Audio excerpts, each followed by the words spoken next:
وہ بھی بہت ہی شاطر لوگ ہیں، وہ اچھی طرح سے دیکھ رہے ہیں کہ اس وقت جو ہے عربوں میں ہمت نہیں رہ گئی ہے، ورنہ دیکھیے سن 67 میں جب جو ہے اسرائیل نے قبضہ کیا تھا تو میں سمجھتا ہوں شاید 10 دن کے اندر خرطوم میں عرب سمٹ ہو گئی تھی۔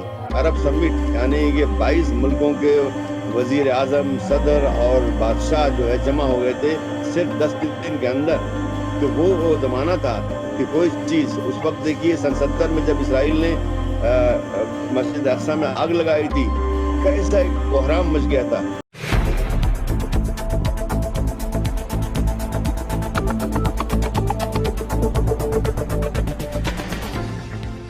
ہلو، نمسکار، آداب، ست سری اکال، السلام علیکم۔ میں ہوں محمد احمد کاظمی، لے کر آیا ہوں آپ کا پسندیدہ کاریکرم آپ کے روبرو۔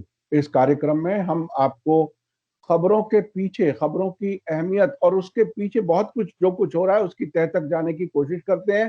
اس وقت لگاتار جو خبریں آ رہی ہیں، حماس اور اسرائیل کے بیچ میں ایک طرح سے ٹکراؤ ہے، جو ٹکراؤ بیت المقدس یعنی مسجد الاقصی میں آخری جمعے کو، جمعہ الوداع کے بعد جو ہوا تھا، اس کے بعد جو حالات بدلے ہیں وہ بہت ہی ایک طرح سے جنگ کی صورتحال پیدا ہو گئی ہے۔ اس میں پوری دنیا سے اب آوازیں آنے لگی ہیں، اس پر کنسرن جتایا جا رہا ہے، چنتا جتائی جا رہی ہے، اور ساتھ ساتھ یہ نئی جو بات ہے وہ یہ کہ حماس نے بڑی تعداد میں راکٹس کا استعمال کیا ہے اسرائیل کے خلاف، اور جو ان کا آئرن ڈوم ڈیفنس سسٹم ہے، ایسا لگتا ہے کہ وہ بھی پوری طرح سے اس کو روکنے میں ناکام ہے۔ تو اب یہ جو نئی صورتحال ہے، اس کو سمجھنے کے لیے میرے ساتھ آج خاص مہمان ہیں ڈاکٹر ظفر الاسلام خان صاحب، جو ایک لمبے عرصے سے عرب میڈیا سے جڑے ہوئے بھی رہے ہیں اور کئی کتابیں لکھی ہیں۔ ایسی کتابیں فلسطین مسئلے پر جو خود عرب لوگ بہت ہی عزت کی نظر سے دیکھتے ہیں۔ پیلسٹائن ڈاکیومنٹ ایک بہت اہم کتاب آپ نے لکھی تھی۔ اس کے علاوہ آپ دلی مائنورٹی کمیشن کے چیئرمین رہ چکے ہیں اور اس پورے خطے پر بہت ہی باریکی سے نظر رکھتے ہیں۔ ڈاکٹر ظفر الاسلام خان صاحب، ویلکم ہے آپ کا، آپ نے ہمیں وقت دیا میڈیا سٹار ورلڈ کو۔ آپ بتائیے کہ اس بار جو یہ نیا ٹکراؤ شروع ہوا ہے اس کو آپ کس طرح سے دیکھ رہے ہیں؟ ایک پرووکیشن تھا، ایسا لگتا ہے مسجد الاقصی میں، اس کے بعد جو صورتحال بنی ہے وہ آپ کیسے دیکھتے ہیں؟ دیکھیے اس میں کئی چیزیں آگے جڑ گئی ہیں۔ سب سے پہلے تو جو بیت المقدس کا ایک علاقہ ہے، ایک حصہ ہے جس کو شیخ جراح بولتے ہیں، ایک بیت المقدس کے اندر ایک بستی ہے، وہاں پر اسرائیلی زبردستی قبضہ کر کے اور اس کے گھروں کو توڑنے جا رہے ہیں، اور اس کے لیے وہ کورٹ سے بھی جو ہے ایک منظوری لے کر کے آئے ہیں۔ اس کے بارے میں بتاؤں گا میں کہ کورٹ بھی بہت ہی غلط کام کرتی ہیں، اس لیے کہ قانون غلط ہے، اس لیے فیصلہ غلط ہوتا ہے۔ اور دوسری چیز اس میں یہ آ گئی کہ بیت المقدس میں جو مسجد اقصی ہے، جو کہ مسلمانوں کے نزدیک تیسری سب سے پاکیزہ، سب سے مقدس مسجد ہے، اور جس کے بارے میں حضور پاک نے کہا ہے کہ باقاعدہ سفر کرنے کے لیے 3 جگہوں پر جایا جا سکتا ہے، جو کہ ایک مسجد حرام ہے یعنی مکے کے اندر جو مسجد ہے کعبہ شریف، اور دوسرے حضور پاک کی اپنی مسجد ہے، اور تیسرا بیت المقدس ہے یعنی مسجد اقصی ہے۔ تو وہاں پر نماز کے عین وقت یہودی، بلکہ اسرائیلی میں کہوں گا، فوجی اور پولیس والے وہاں گھس گئے اور بے تحاشا لوگوں پر گولیاں برسائیں، بم برسائے، جس سے کہ تقریباً 300-350 لوگ زخمی ہو گئے۔ کوئی پرووکیشن نہیں تھا، کچھ بھی نہیں تھا، وہ لوگ نماز پڑھ رہے تھے۔ اور اس کے بعد غزہ سے انہوں نے انتقاماً کہیے یا ایک طرح سے ناراضگی میں انہوں نے 2-3 راکٹ پھینک دیے۔ اس کے بعد اس کو اسرائیلی گورنمنٹ نے ایک طرح سے نعمت غیر مترقبہ جان لیا، اس لیے کہ وہ کچھ تلاش کر رہے تھے کہ کچھ بڑا کرنے کے لیے، اس لیے کہ نتنیاہو جو وہاں کا یعنی بدنام زمانہ جو وہاں کا وزیر اعظم ہے، جو کہ بہت سے کرپشن کے چارجز میں جو کہ پھنسا ہوا ہے، اور ہم سے اس سے پہلے بھی آپ کے چینل پہ اس کے بارے میں بات کر چکے ہیں، تو وہ اس وقت انتہائی بری حالت میں پھنسا ہوا ہے، کیونکہ اسرائیل کی پولیس نے یہ کہہ دیا ہے کہ اس کے خلاف جو متعدد جو کرپشن کے چارجز ہے، جس میں کہ ایک کیس نمبر 4000، اس کے بارے میں ہم نے بات کی تھی آپ کے چینل پر اس سے پہلے، اس کیس نمبر 4000 کے بارے میں پولیس نے، اسرائیلی پولیس نے کہہ دیا ہے کہ اس میں ہم نے تحقیقات کر لی ہیں اور اب ان کے خلاف مقدمہ چلایا جا سکتا ہے. تو گویا جو ہے جو چور تھا اس کی چوری جو ہے پوری طرح سے پکڑی جا چکی ہے اور اب وہ جیل جانے کی تیاری میں ہے، لیکن اس سے پہلے کچھ نہ کچھ ایسا کرنا چاہتا ہے کہ یہ کچھ دنوں کے رک جائے، کچھ ہو جائے. تو اس لیے جو ہے اس نے اس معاملے کو اتنا طول دیا. یعنی ایک طرف شیخ جرہ کا معاملہ ہے، ایک طرف مسجد اقصیٰ کے اندر فوجیوں کے بھیجنا ہے. فوجی خود سے نہیں جا سکتے، فوجی تو حکومت ہی بھیجتی ہے. بہت بڑی بات ہو جاتی ہے. چھوٹی موٹی اگر آپ سڑک پر بھی فوج اتاریں گے تب بھی اس کے لیے کارروائی کرنی پڑتی. دنیا کے ہر ملک میں ایسا ہے. اور پھر غزہ کے اوپر جو بمباری، بہت بری طرح بمباری ہو رہی ہے اور اس کا جواب وہ دے رہے ہیں.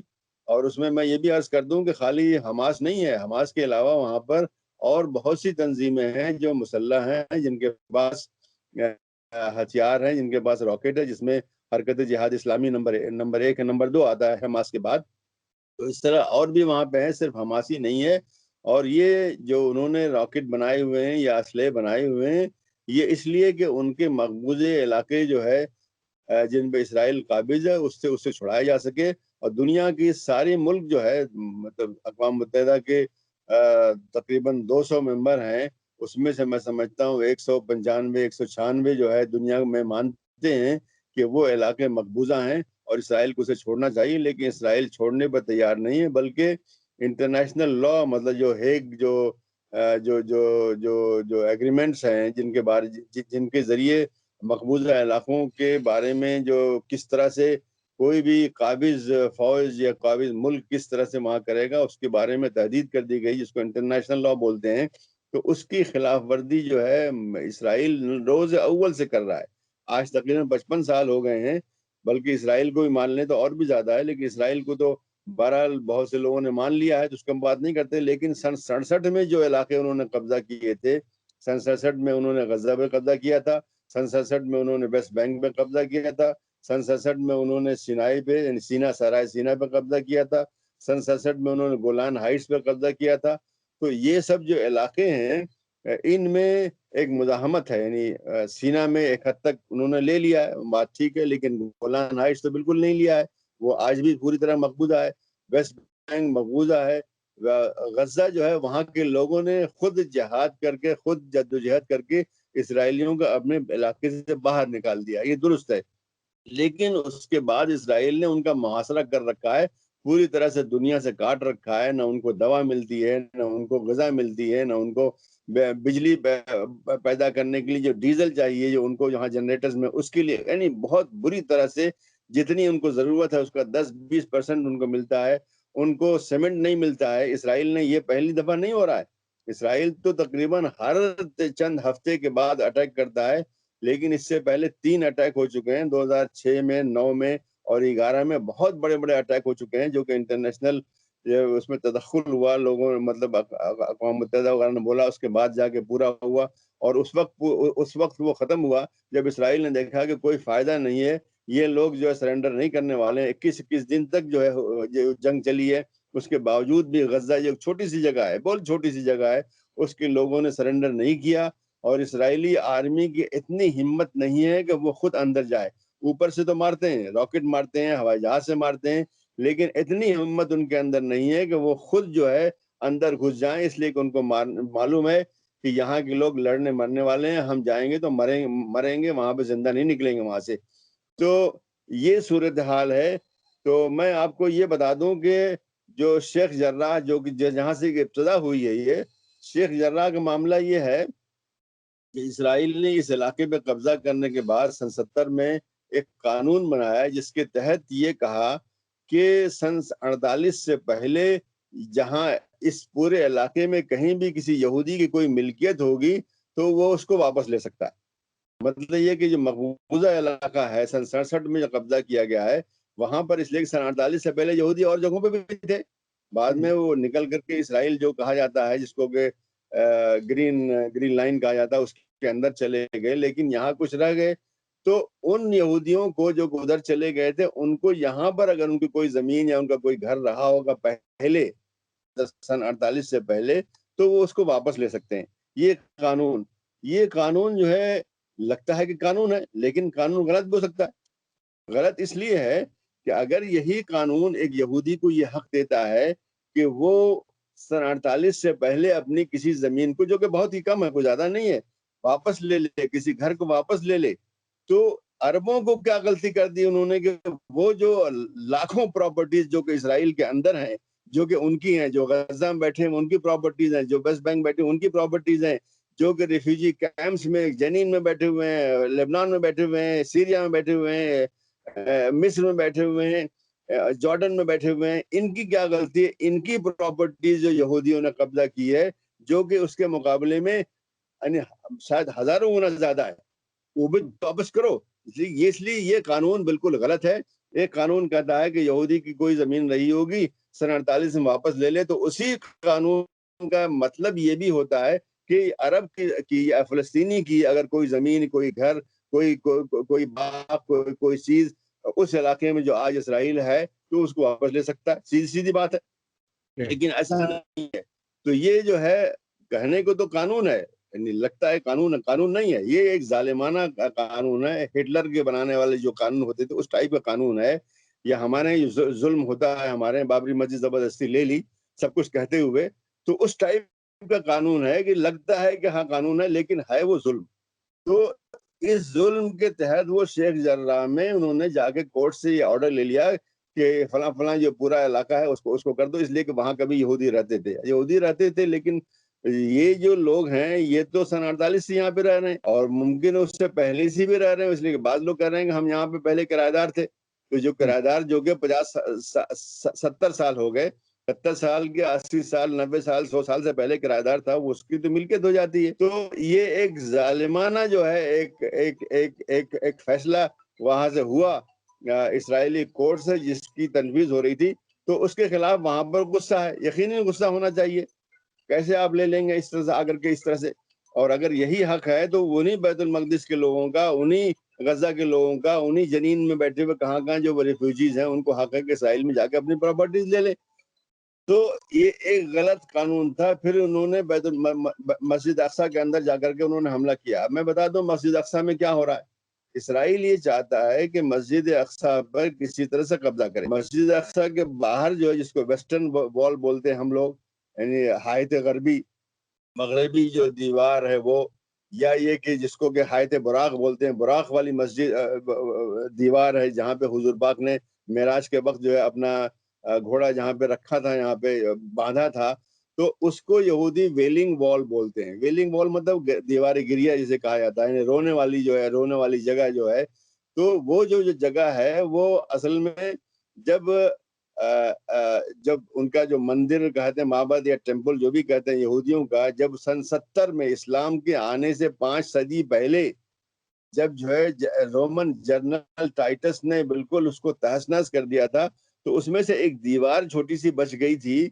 وہ دیوار جو ہے آج مسجد اقصیٰ کا حصہ ہے، کمپلیکس کا حصہ ہے۔ وہ اس دیوار پہ آ کر کے وہ روتے تھے کہ بھئی یہ واپس ہو جائے۔ ٹھیک ہے، جب سن 1718 میں انگریزوں نے قبضہ کیا، اس کے بعد وہ آنے لگے۔ اس سے پہلے سلطان عبدالحمید نے منع کر دیا تھا، اس لیے کہ وہ دیکھ رہے تھے کہ یہ قبضہ کرنا چاہتے، تو منع کر دیا تھا۔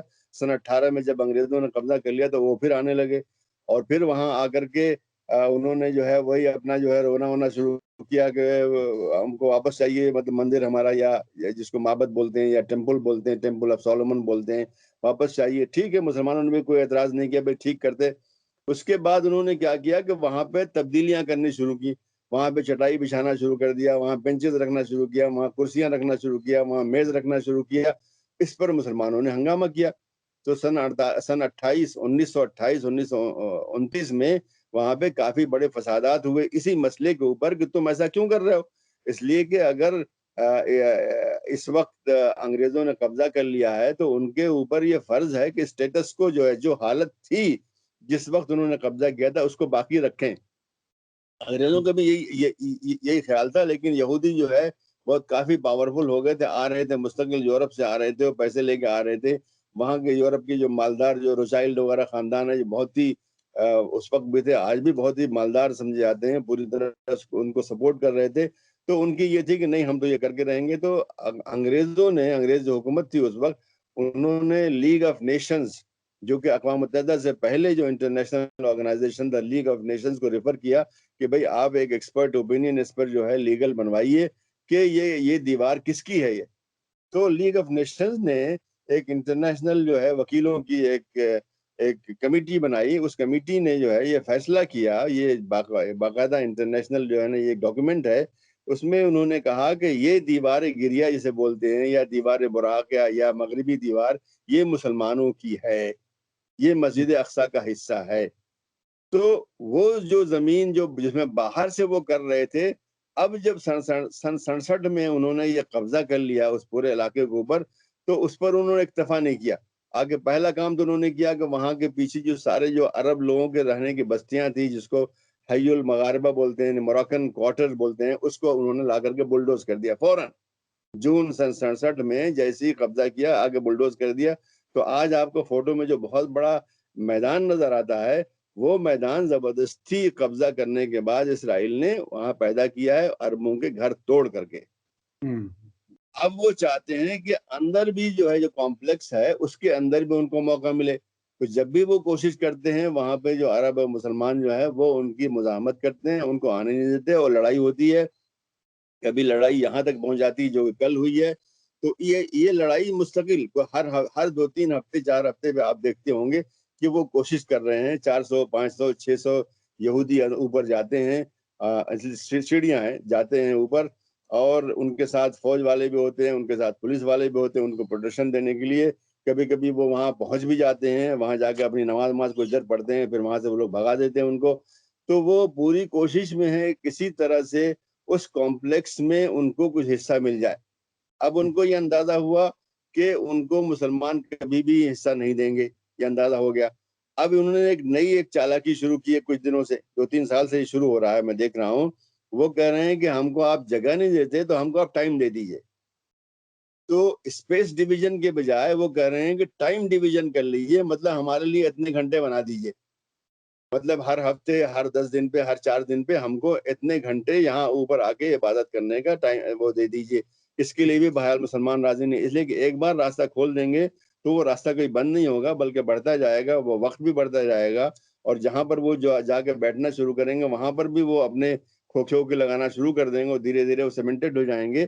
تو اس لیے یہ لڑائی ہو رہی ہے کہ وہاں پر کس طرح سے یہ جو اسرائیلی ہیں یا یہودی ہیں وہ مسجد اقصی پہ اپنا ایک وجود باقاعدہ برقرار کر لیں. یہ مستقل لڑائی ہو رہی ہے. غزہ کا جو مسئلہ ہے, وہ غزہ کا جو حماس ہے یا جہاد اسلامی یا دوسری تنظیمیں ہیں, یہ در حقیقت جو ہے مقبوضہ جو فلسطین ہے اس کو آزاد کرنے کے لیے ہے. مطلب یہ صرف مسجد اقصی کے نہیں, بہرحال اس سے بھی متاثر ہوتے ہی ہیں, لیکن ان کا مقصد یہ ہے کہ پورا فلسطین یا کم سے کم سن 67 کا فلسطین, یعنی کم سے کم آج جو ہے جو فلسطینی قیادت ہے, میں سمجھتا ہوں حماس بھی اس میں شامل ہے, اس بات پر راضی ہو گئی کہ بھائی چلیے سن 48 کی ہم بات نہیں کرتے ہیں, سن 49 کی ہم بات نہیں کرتے ہیں, بلکہ ہم کو سن 67 میں جو ہمارا جو فلسطین جو باقی مادہ تھا, چھوٹا سا رہ گیا تھا, تقریباً جو ہے بہت ہی معمولی, میرا خیال ہے کہ کوئی 22% 19-22% رہ گیا ہے جو اصل فلسطین کا حصہ ہے, ہم کو وہی دے دیے, وہی ہمارے لیے کافی ہے, ہم لے لیں گے. لیکن اسرائیل اس پر بھی راضی نہیں ہے. تو وہ لوگ جو تیاری کر رہے ہیں وہ در حقیقت جو ہے اس کی تیاری میں ہے کسی طرح سے ہم اپنا علاقہ واپس لیں, اور ان کو حق ہے, اس لیے کہ ریزسٹنس کرنا جو ہے انٹرنیشنل لاء کے اندر مقبوضہ علاقے میں مقبوضہ قوم کا حق ہے. یہ قانونی حق ہے, اس کو کوئی انکار نہیں کر سکتا. جب بھی ہندوستان بھی دوسرا کوئی بھی ملک جو آج اسرائیل کی تائید کر رہا ہے, جب کسی انٹرنیشنل فورم پہ کھڑا ہوگا تو یہی کہے گا کہ یہ مقبوضہ علاقے سے اسرائیل کو جانا چاہیے, مقبوضہ علاقے میں جو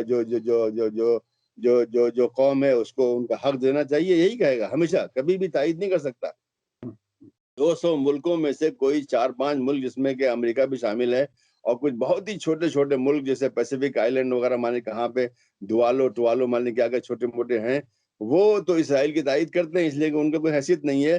لیکن دنیا کے باقی تمام ملک جو ہے قانونی طور پہ جب بات کریں گے تو یہی کہیں گے کہ وہ مقبوضہ علاقہ اسرائیل کو اس کو چھوڑنا چاہیے. لیکن اس کے بعد جو اگلا اسٹیپ ہوتا ہے وہ نہیں ہوتا.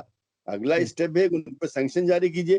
بھئی آپ نے ظالمانہ طریقے سے ایران پہ سینکشن کر رکھے ہیں, ظالمانہ طریقے سے ترکی پہ سینکشن جاری کر رکھے ہیں, اور مان لیں کس پہ سینکشن جاری کر رکھے ہیں, تو یہاں تو بہت ہی حق ہے. آپ خود بولتے ہیں کہ یہ مقبوضہ علاقہ ہے, آپ خود بولتے ہیں کہ چھوڑنا چاہیے, آپ خود بولتے ہیں کہ جو وہاں پر جو سیٹلمنٹس اسرائیل بنا رہا وہ اللیگل ہے, بلکہ یورپین یونین کے اندر ان سیٹلمنٹس کا کوئی سامان بک نہیں سکتا ہے. تو آپ خود ہی مانتے ہیں اس کو, تو پھر سینکشن کیوں نہیں کرتے؟ اس لیے کہ اسرائیل کے خلاف ان کے لیے کرنا بہت مشکل ہے. پھر بھی میں یہ کہنا چاہوں گا کہ فلسطینی قوم جو ہے اس نے ہمت نہیں ہاری ہے, وہ مستقل جو ہے ان سب کے باوجود جو ہے وہ ڈٹی ہوئی ہے. ویسٹ بینک میں حالت بہت اچھی نہیں ہے, اس لیے کہ وہاں پر جو فتح کے لوگ ہیں انہوں نے ایک طرح سے ہار مان لی ہے اور وہ ایک میونسپلٹی پر راضی ہو گئے ہیں, لیکن غزہ کے لوگوں نے ہار نہیں مانی ہے. اور غزہ کے لوگ آج بھی آپ دیکھ رہے ہیں کہ پچھلی رات کو میں سمجھتا ہوں 500-600 راکٹ جو ہے انہوں نے مارے, معمولی بات نہیں ہے. مطلب یہ کہ ان کی بھی تیاری ہے. ڈاکٹر صاحب میں اسی پہ آنے والا تھا کہ چونکہ آپ نے ایک لمبے عرصے سے وہ پوری جدوجہد دیکھی ہے, اب جس قسم کے ہتھیار حماس یا دوسرے گروپس کے پاس آ گئے ہیں, اب طاقت کا توازن کہیں کچھ بدلتا ہوا نظر آ رہا ہے. آپ اس کو کیسے دیکھ رہے ہیں؟ چونکہ اب سے پہلے انونسبل سمجھا جاتا تھا, اسرائیل اپنے آپ کو سب سے طاقتور کہتا تھا, اس کی فوج سب سے طاقتور ہے, اس کے پاس ٹیکنالوجی ہے, لیکن اب وہ راکٹس اسرائیل کے اندر پہنچ رہے ہیں, وہاں سے مرنے کی بھی خبریں آ رہی ہیں, نقصان کی بھی خبریں آ رہی ہیں. یہ جو تبدیلی ہے اس کو آپ کس طرح سے دیکھیں؟ اسرائیل کبھی بھی انوینسیبل نہیں تھا. اسرائیل تو غداری کی وجہ سے بنا ہے. سن 48-49 میں جو اسرائیل بنا ہے وہ بھی غداری کی وجہ سے بنا ہے. اب تفصیل کیا بتاؤں آپ کو میں, اگر آپ الگ سے کبھی اس کے بارے میں کوئی وہ کریں تو میں تفصیل بتاؤں گا آپ کو. تو جو اردن ہے اور مصر کی گورنمنٹ اس زمانے میں جو بادشاہ کی گورنمنٹ تھی, وہ لوگ انہوں نے مل کر کے یہ مان لیا تھا کہ ٹھیک ہے اسرائیل بننے دیں, لیکن جو اقوام متحدہ کا جو پارٹیشن پلان ہے اس کے مطابق جو ہے فلسطینیوں کو ملنا چاہیے. لیکن ایک بار جب آپ تنازل کر لیتے ہیں تو اس کی کوئی حد نہیں رہتی ہے, تو وہ بھی نہیں ملا ان کو. جو پارٹیشن کے اندر جو کہ 44% جو ہے فلسطین کا جب پارٹیشن میں عربوں کو دیا گیا تھا وہ بھی نہیں ملا. اس کے بعد سن 67 میں بھی جو جنگ ہوئی ہے اس کے اندر بھی غداری ہوئی ہے, ورنہ وہ اتنی ناکام نہیں, اتنی آسانی سے وہ لوگ نہ لے لیتے. یہ سب تفصیلیں موجود ہیں. ایسے ہی سن 73 میں جب عربوں نے کوشش کی اس وقت بھی غداری ہوئی ہے, اس وقت بھی ان کو اطلاع کر دی گئی تھی کہ ایسا ہونے والا ہے. تو ایسا نہیں ہے کہ اسرائیلی انوینسیبل ہیں. اسرائیل چھوٹی سے ملک ہے, کچھ بھی آپ کہہ لیں, وہاں پہ کتنے ہی اسلحہ ڈال دیں, اسرائیل ایک چھوٹا سا ملک ہے. اسرائیل کی چھوٹی سی آرمی ہے, کچھ 5-6 ملین کی آبادی ہے جو کہ کچھ بھی نہیں ہے. تو کچھ بھی آپ کہہ لیں تو وہ انوینسیبل نہیں ہے کسی طرح سے. فلسطینی جو ہے جو ہر طرح سے جو ہے ان کا گھیراؤ کر رکھا ہے, ان کا حصار کر رکھا ہے, ان کا ہر طرح. اس کے باوجود غزہ کے اندر کیسے کیسے راکٹ بنا رہے ہیں, وہ غزہ کے اندر کتنے سامان بنا رہے ہیں, اس کے اوپر میں سمجھتا ہوں ریسرچ ہونا چاہیے کہ یہ سب جو ہے حصار جو موجود ہے ان کا پورا ایک محاصرہ ان کا موجود ہے, اس کے باوجود بھی کیسے سروائیو کر رہے ہیں, ان کے سارے سامان کیسے بن رہے ہیں, ویسے کیسے کہ انہوں نے نئی اپنی انڈسٹری بنا لی ہے, جو کہ بہرحال ایران کے اندر بھی ہے. اس سب سارے محاصرے کے باوجود بھی ایران اپنے پاؤں پہ اوپر کھڑا ہے. یہ بھی اس کی ایک اسٹڈی ہونی چاہیے کہ کس طرح سے قومیں اگر ان کے اندر جو ہے ہمت ہو تو وہ اپنے پاؤں پہ کھڑی ہو سکتی ہیں. تو فلسطینی قوم جو ہے الحمدللہ میں سمجھتا ہوں کہ پوری طرح سے جو چیلنج تھا اس کو انہوں نے پورا کیا ہے. یہ بھی بتا دوں آپ کو, سن 48 میں جو فلسطینی قوم عربوں میں تعلیم میں سب سے پیچھے تھی, اور آج جو ہے آپ دیکھیں گے تو عربوں میں سب سے نمبر 1 پر فلسطینی ہے. سب سے زیادہ پی ایچ ڈی آپ کو فلسطینی نظر آئیں گے, سب سے زیادہ آپ کو انجینئر فلسطینی نظر آئیں گے, سب سے زیادہ آپ کو طبیب جو ہے یعنی ڈاکٹر فلسطینی نظر آئیں گے. جو کہ آپ دیکھیں گے گلف ملکوں میں جائیے تو ہر جگہ آپ کو فلسطینی نظر آئیں گے کام کرتے ہوئے, اس لیے بیچاروں کو وہاں کام کرنے کی جگہ نہیں ہے, ان کا ملک جو ہے آکوپائیڈ ہے. تو فلسطینیوں نے اس طرح سے تعلیم وغیرہ کے ذریعے اپنے آپ کو بہت ہی اچھا بنا لیا ہے, اور جب کوئی قوم تعلیم یافتہ ہو جاتی ہے تو اس کے لیے سارے راستے کھل جاتے ہیں. ایٹم بم بنانا وہ بھی آسان ہو جاتا ہے, راکٹ بنانا بھی آسان ہو جاتا ہے, ڈرونز وغیرہ تو حماس وغیرہ لوگ بنا ہی رہے ہیں, راکٹ بنا ہی رہے ہیں.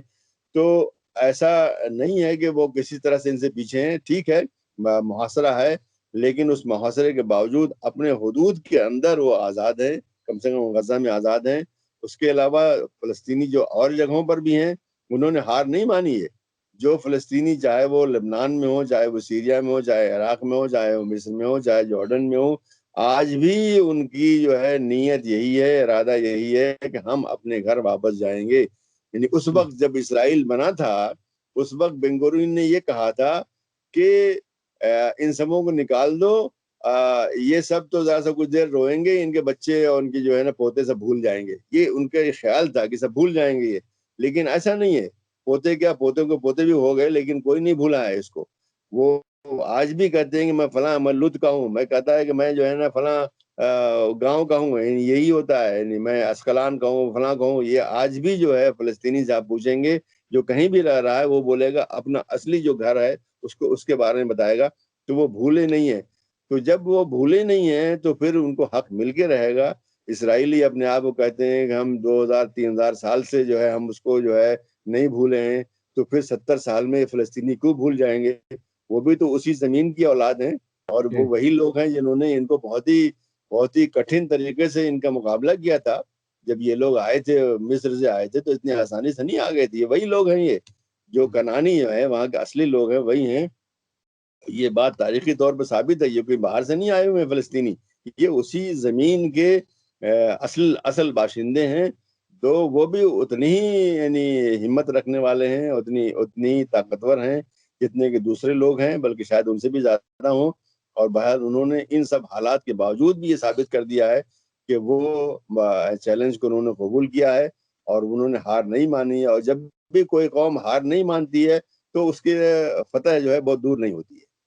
اچھا، آخری سوال، یہ جو اس وقت ٹکراؤ ہوا ہے، کیا اس کا کوئی تعلق عرب ملکوں سے اسرائیل کے نارمل ہوتے ہوئے تعلقات سے بھی کوئی ہے؟ کیا اس سے کچھ ہمت ملی ہے اسرائیل کو؟ 1 منٹ میں مختصر آپ اس کا جواب دیں. نہیں بالکل، اس میں کوئی شک ہی نہیں ہے کہ اسرائیل اس سے بڑا فائدہ اٹھاتا ہے. اسرائیل دیکھتا ہے کہ بین الاقوامی جو صورتحال ہے، یعنی خاص طور سے امریکہ جو ہے کتنا جو ہے اس کو قبول کر سکتا ہے، اس سے فائدہ اٹھاتا ہے.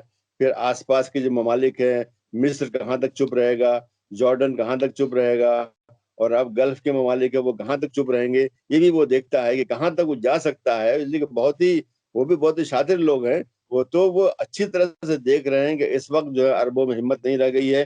ورنہ دیکھیے 67 میں جب جو ہے اسرائیل نے قبضہ کیا تھا تو میں سمجھتا ہوں شاید 10 دن کے اندر خرطوم میں عرب سمٹ ہو گئی تھی. عرب سمٹ یعنی کہ 22 ملکوں کے وزیر اعظم، صدر اور بادشاہ جو ہے جمع ہو گئے تھے صرف 10 دن کے اندر. تو وہ زمانہ تھا کہ کوئی چیز، اس وقت دیکھیے 70 میں جب اسرائیل نے مسجد اقصی میں آگ لگائی تھی، کیسا ایک کوہرام مچ گیا تھا.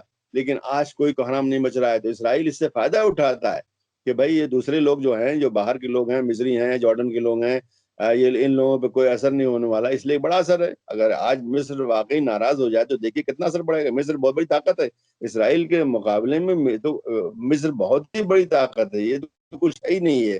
ایسی جارڈن جو سمجھ لی، جارڈن برابر ہے ایک طرح سے اسرائیل کا.